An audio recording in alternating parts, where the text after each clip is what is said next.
What is going on, everybody? It is Bonticune here, and today I want to discuss with you something that's pretty important for a guild, and that is leading and following to the best of your ability.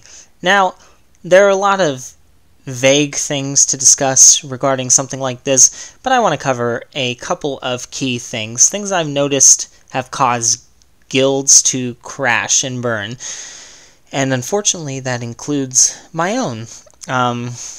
So, there's some simple things. One, you want to be in an active kingdom, and you want it to be a kingdom that all your guild wants to be in. So, what I recommend, personally, is to the leadership, when you are deciding in a kingdom, keep your guild informed. You don't have to give them very specific details, but get an idea of what they all want to go to. You want them all to have fun. If they don't have fun, then they're probably going to leave for another guild.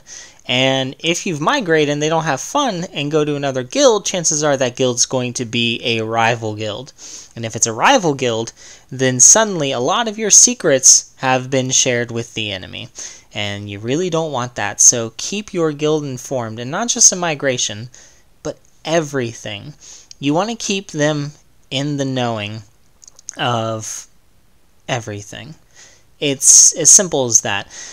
I mean, there are small things that you really don't need to discuss because you don't want to ensue riots or anything like that. Things that are unimportant, but like, say you have a rival guildmate, not a rival guildmate, a rival guild, and the leader has been trash-talking you in private messages. You don't need to let your guild know that if you don't want to. That's your business.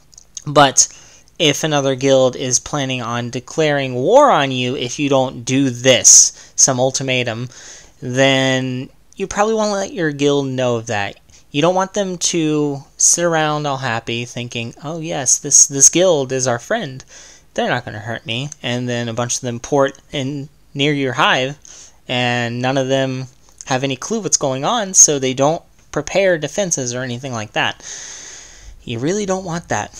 Now, as a follower, however, you don't want to constantly ask questions. Questions are good, don't get me wrong. You want to know what's going on, and you have a right to ask things that are going on. But you do not need to berate the leadership over things constantly.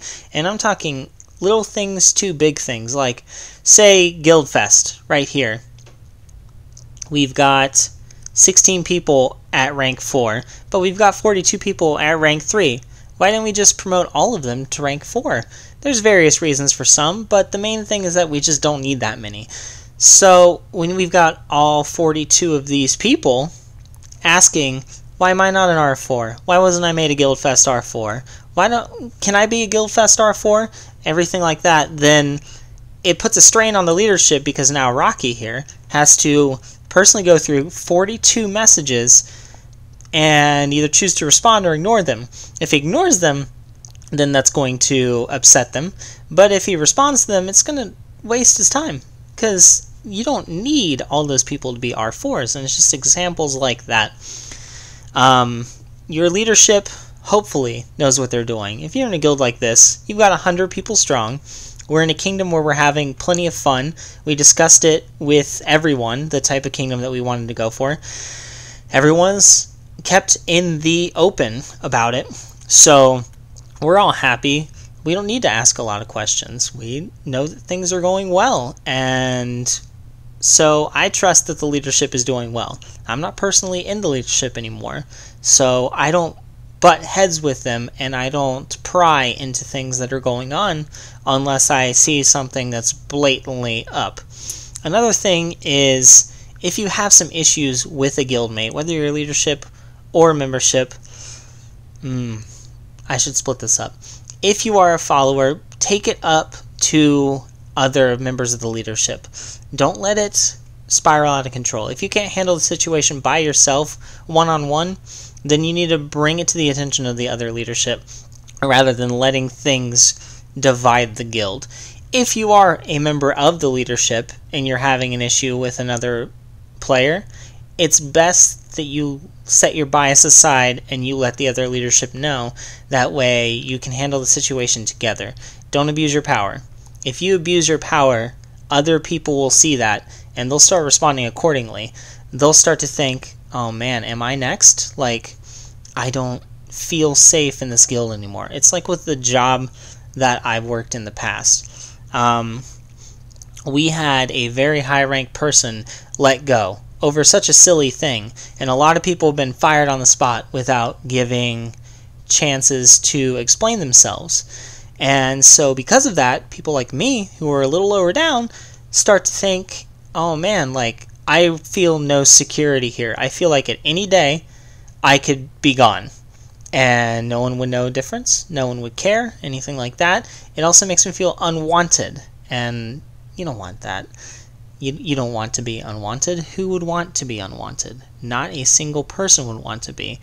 But as the leadership, another thing I would recommend is you need to instill some rules, but not too many rules. You don't want it to be so much that they're logging in and spending 5 hours a day doing every single little daily task that you've assigned them to do.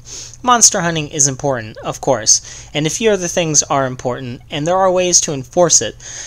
The guild Max, all capital MAX, does a great job. They have a point system set up, and they have a person assigned to keep track of all the monster hunts that goes on.